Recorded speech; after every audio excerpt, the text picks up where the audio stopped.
طالبان په چورلک کې پنجشیر غرونو ته جنګیالي لیږدوي. سلام ستړي مه شئ، وخت مو په خیر. په لوی افغانستان چینل کې د تا ښه راغلاست وایم. د نویو تازه خبرونو دپاره لوی افغانستان چینل سبسکرایب کړئ. طالبانو په چورلک کې د پنجشیر غرونو ته جنګیالي لیږدوي.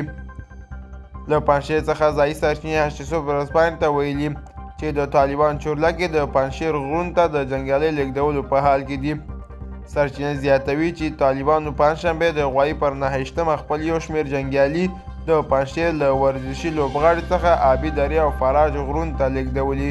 خبرونه ښایي چې په تاواخ کلي کې هم د طالبان جنګیالي سم شمېر کسان د اوسېدونکو سره سم دي او په هر جومات کې کابو 50 طالبان ځای پر ځای شوي دي.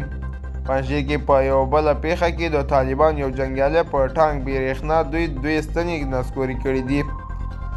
دغه ټانک له دواب کلي څخه د ولایت مرکز ته روان و چې په استانه سیمه کې د برېښنا 2 ستنې نسکوري او څو نورې ستنې یې هم د تخریب کړي دي. دوستانو دا زموږ د دې ساعت چمتو کلی خبر. تر بیا ښې چارې.